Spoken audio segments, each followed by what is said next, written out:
What up, Marsh Pod? Coming to you day 2 of 3. You sick of us yet? Good slate of action last night. The reverse kiss of death continues to work. We're 2-0. We're using our powers for good. The North defeats Europe 71-60. Don't look now, but the North is 6-14. Watch out. 3.5 games back of Beyond the Arch for the final play-in spot. Now we're approaching around 10 games left to play for most everybody. Everyone has more than 10, but actually the only team beats the East. They only have 9 left, but now we get to actually lock in. So tough loss from Reigning Trays last night. They needed that one. They are now a half game back of Bad Boys. Europe with that loss, they fall a half game back. Indy, they were not playing last night, so they still sit a half game back of Beyond the Arch, who also didn't play. We'll look ahead to tonight's games and kind of see what there is to watch. Big win, though, from Heartland Zombie Stars. They dominated Rocky Mountain. They completely took both Justin Bell and Ireland Early out of sync. What's our adage? We don't freak out about this. Rocky Mountain has given us a 10-game sample size that they're a really good team. Heartland Zombie Stars has given us a 21-game sample size that they're below average. They were better last night. I don't think that's not a hot take, but I don't think the sky is suddenly falling. Heartland could make a run. They're 3 games back of that seed, but it's 3 games. That's 1, 2, 3, 4, 5, 6, 7 teams. 1, 2, 3, 4, 5, so 6. They're the 7th team. They're in 15. They've got to jump 6 teams all in that 3-game window. It's a lot to overcome. It's not impossible in 10 games, but it's just going to be so difficult to do that. The games back isn't necessarily the issue. It's that so many other teams are also, in that range. So really big win, though, for them. Really, I don't say it's an end-of-world loss for Rocky Mountain. They drop now into a tie with Run DMV. Both at 13-6 for the 2 and 3 seed, and they're half a game up on Beasts of the East. I think for the Legacy Conference, getting into the top 3 is going to be really important for all 5 teams there. Originators, DMV, Rocky Mountain, Beasts, and Gotham 5. You just don't want to be in that 4-5 matchup. Right now it's Beasts and Gotham. That's a really tough matchup to be in. It's not favorable because you're going to have to be facing a team that's well above 500. Legend Conference, not a lot of activity. A win from Showtime, that puts them at 14-7. Games back tie with Bay Area, but Bay Area 13-6. So slightly better winning percentage, has them up at 5 right now. Would be a first-round matchup with Southeast, but that's really the only notable team from the Legend Conference that gets the win, or that was playing last night. Best Coast Ballers, they did play and they won, so they take the half-game lead. I take that back over Lone Star, so that's worth keeping an eye on. Because, why is that worth watching? Because I think the top 2 teams are going to matter. Right now, 7-8, Asia Pacific, Yacht Club. That's just a preferable matchup, okay? And if you're 3, you're H-Town, you get Showtime in the first round. That's not a favorable matchup because H-Town in that position because they're a division leader. So remember, top 3 seeds are all going to be our division leaders. So despite not having a better record, actually, if we were going by record, H-Town would be the 6th seed. They would actually be hosting Showtime if playoffs started. So keeping an eye on that is going to be big. So what do we have coming up?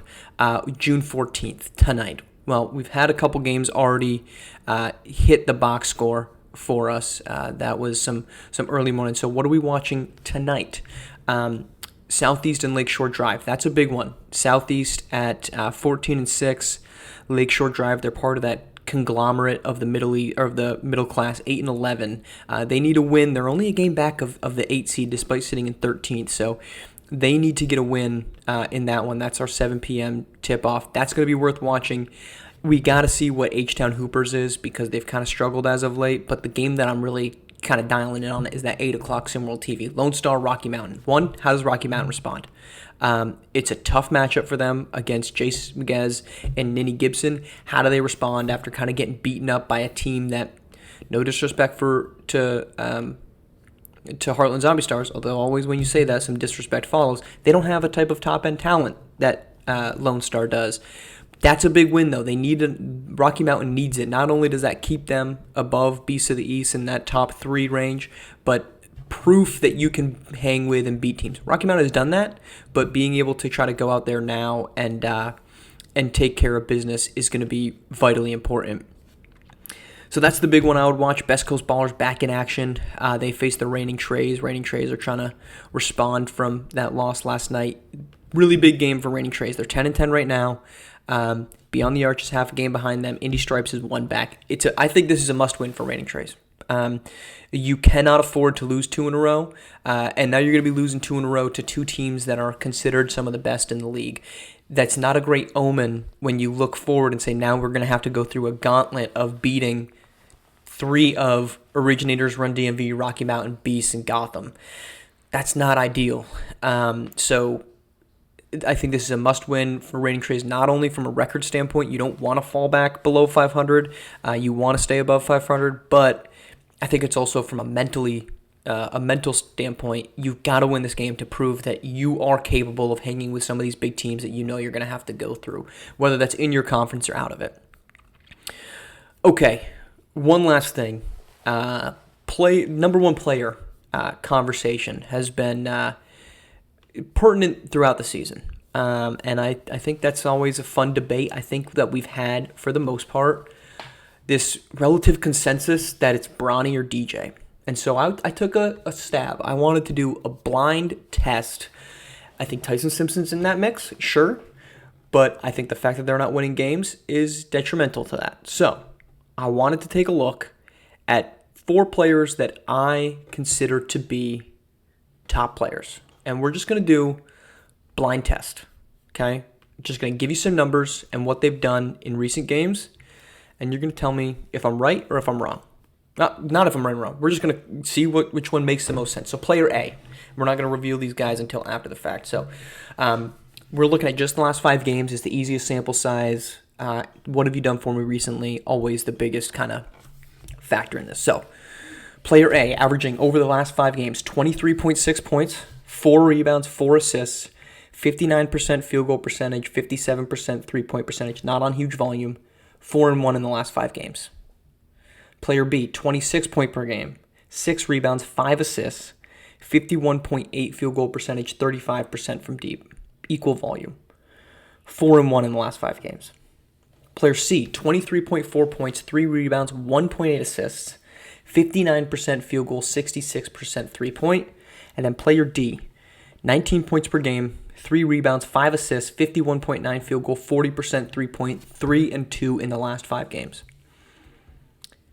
In reverse order, player D, that 19 points, efficient scoring but not elite scoring, that's be DJ Wagner. And DJ Wagner across the board is the number 2 or number 3 ranked looking at the 24/7 SimWorld TV ESPN rankings. Player C, the 23 points, 66% three-point percentage from deep, 1.8 assists. It's kind of a giveaway there. That's Trey Turner, the 3-2 in their last 5. Trey Turner ranked 4th, and ranked 4th in the three rankings. If you want three-point shooting, Trey Turner is your number 1 player. Let's just go with that. Player B, 26 points per game, but not doing it on using 3-pointers, using it by just getting to the line. That would be one Lace Darius Outlaw. Lace Darius Outlaw, I think this is criminal. 13th in 24/7 ranking, 7th in SimWorld TV, and 5th in ESPN. And then player A, of course, that's going to be Bronny James, 57% from deep, but again, not on huge volume, but 23 points, 4 boards, 4 assists, efficient 59%. Bronny James is, across the board, the number 1 player. So what's the point of this? Why am I saying this? I don't know that Bronny James is not the number 1 player. I think that he's an efficient scorer. His team's winning games recently. I've said this before. When he's on, that team's phenomenal. It's about, can the rest of that roster pick it up? The point of this is that the fact that Lace Darius Outlaw cannot usurp Tyson Simpson.